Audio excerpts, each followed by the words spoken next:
Welcome. So, in this video, I'm just going to continue from where I stopped. I mentioned that the second attempt has the Portuguese effort in trying to Christianize Africa, and I mentioned that they were in Nigeria. So they were in Warri and they were in Benin, right? So let's talk about their experience in these places, the Warri and then in Benin, right? So the Roman Catholic was the first church to begin or to make an effort to evangelize West Africa. To evangelize to West Africa through the Portuguese traders, which set up a trading post at Emina at Ghana in the 15th century. I already explained that in the last video. And the traders set up a chapel at the point of Emina, so they were able to, when you evangelize to people, what do you have church that they can come to worship. So they established a chapel in 1482. Then this church only attends to the needs of the European traders and the uninterested African middlemen. So in this their church, they had mostly European traders, So the church at Emina failed towards the end of the century. And what are the reasons for their failure? The first reason is that, the congregation is limited to European traders, so they do not have enough Africans in their congregation. The reason why we have European traders is that people also came from other countries to trade in Africa. So those people were also converted. You get? And then the Europeans are more interested in commerce and trade. So they were not even interested in the what's it called now? The word, the gospel that they want to preach to them. Then the Africans fear or hatred of the Europeans, their skin. They feel like these ones are not part of us, right? And then the competition between the Portuguese and Dutch. So you also had the Dutch at that time, but that's not part of your syllabus. So let's just get straight into the church at the Niger Delta. So the Portuguese also tried to establish church at Warri and Benin, like I mentioned in the last video. But just like Emina, their major interest was commerce. So when you want to actually preach, but the first thing you want to do, you want to make money first, you want to trade. So the people of Warri came in contact with Portuguese priests who accompanied Portuguese explorers in their bid to find a sea route to India in the 15th century. So like I said, Portuguese priests came. It's just like saying that pastors came to a particular town to preach to them, right? And we also had some traders that followed them. So these traders want to get some things. So let me give you a scenario to make you understand. So let's assume that I am a pastor, right? And then I have somebody that is interested in, maybe we are going to a village that has gold. And from where we are coming from, maybe we have something like maybe silver, something we can trade gold with. So the trader is actually following me because the trader is more interested in, I'm going there to trade gold, but they have to go through me because I'm going to evangelize. So the people will not be able to see that, these people are coming to do something with us. And that's how it happened. So when they came, they were now doing slave trade. But we get to that. So I believe you understand my analogy now. So by about 1477, the first European contact were made with Benin.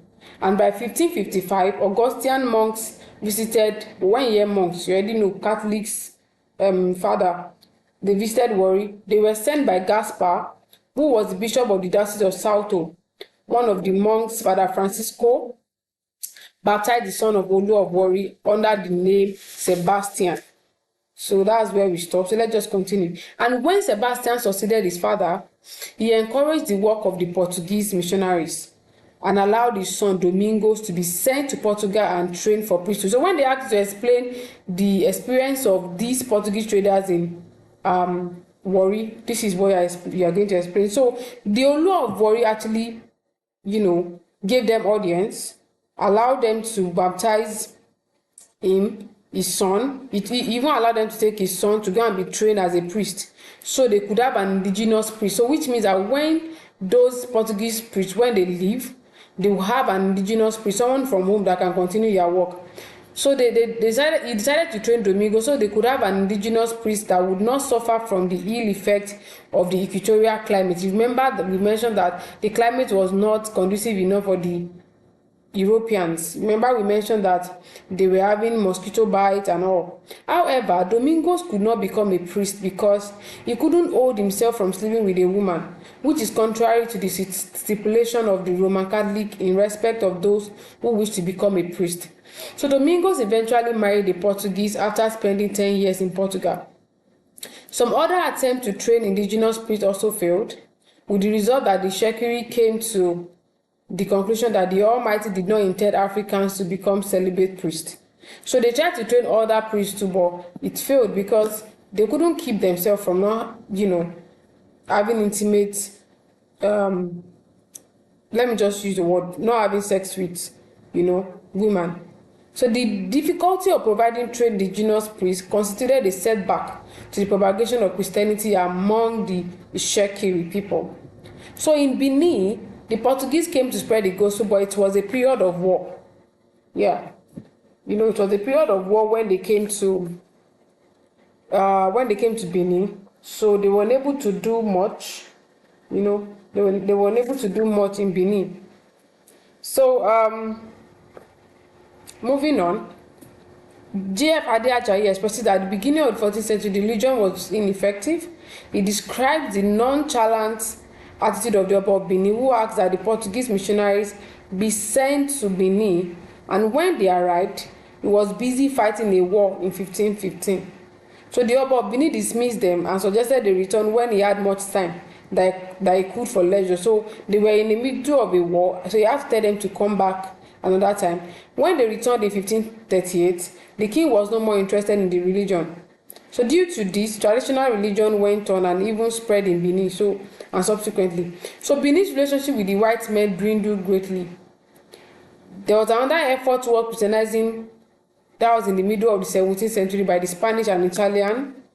They speculated that winning the heart of the Oba, whom he subject so much that God might mean winning the heart of all the subjects, as they would definitely obey him in whatever circumstance. So their plan was to win the heart of the Oba, so that at least when they win the Oba can help them get the people.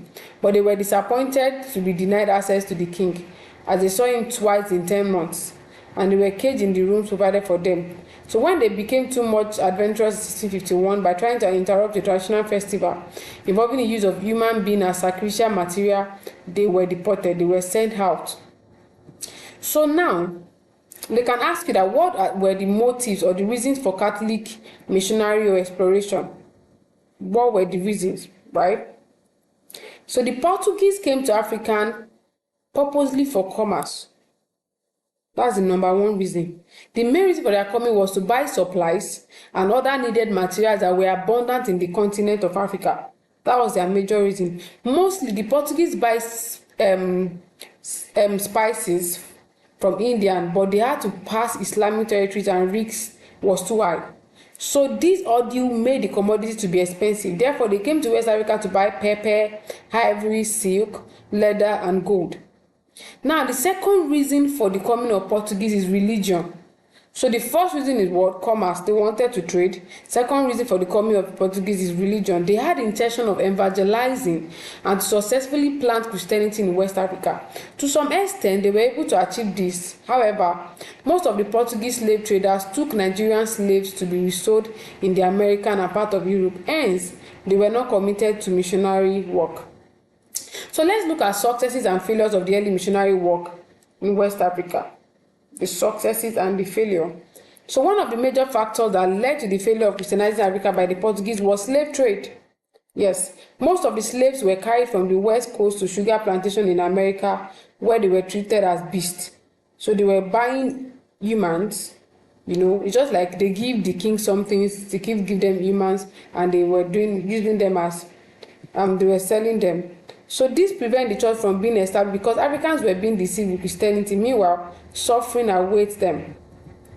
Then another reason why it failed was the climate of the area was unfavorable to the missionaries. The place was not only too humid, it was also infested by mosquitoes, which is a threat to their health. So they also had fewer funds to support the Portuguese priests who worked among the Shekiri for a long time. So we already mentioned three factors that led to the failure of Christianizing Africa by the Portuguese. They can ask you in your exam. Number one, we mentioned that the introduction of slave trade, Africans stopped believing in them. Number two, the climate of the area was not favorable to the missionaries. Then they do not have enough funds to support the priests, the missionaries that came to the Warri to what? To preach. They are the Shekiri people.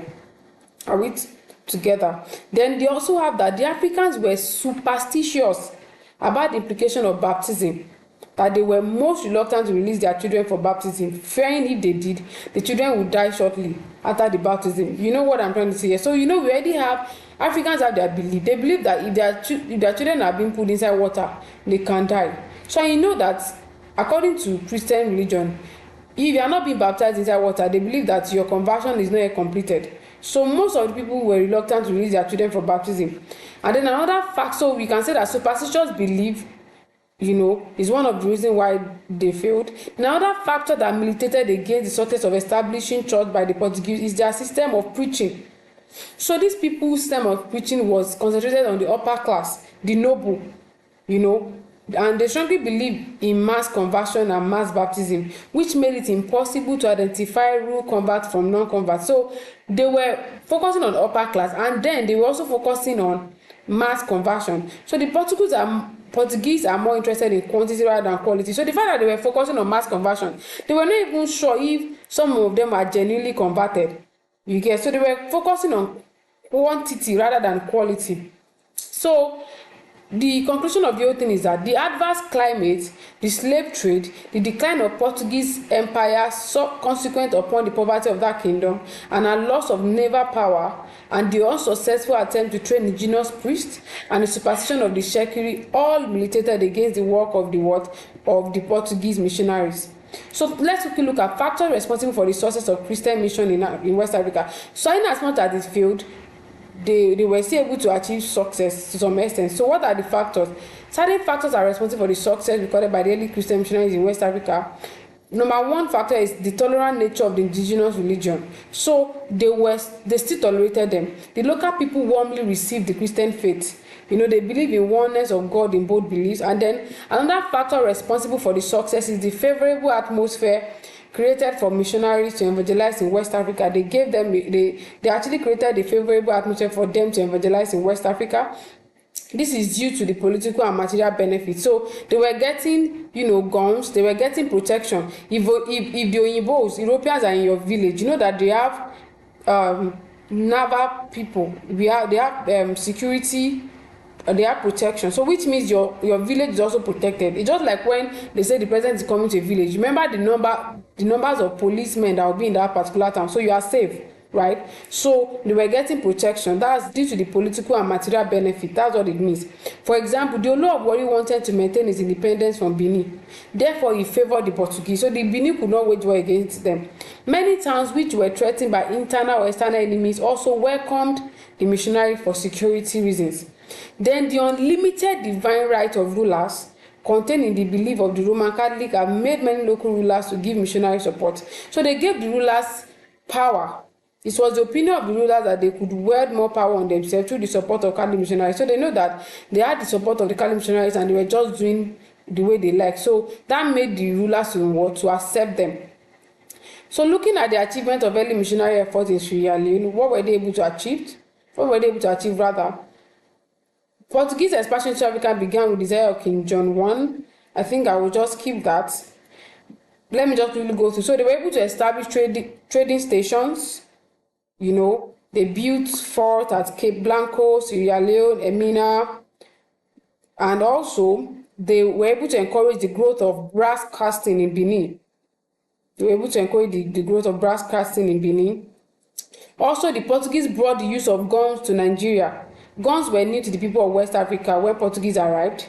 So Africans traded from Europeans and learned to make them for themselves. Then the Portuguese brought about slave trade. The king of Benin himself was in charge of trading slaves, ivory, and other important goods, so that all the profit went to support his court and government. The Portuguese were able to convert souls at Warri as well. Even they couldn't achieve much because of the superstitious belief of the Shekiri. But the Olu of Warri gave them room to explore their land, and him and his household were baptized. So that's it under attempt at Christianizing Africa. So like I said, if you have any question, please drop it in the comment section and I'm going to answer them. And if you found this video useful or helpful, please you give me a thumbs up and on your notification button so you know when I drop the second another video on another topic. And also please subscribe to my YouTube channel. Bye.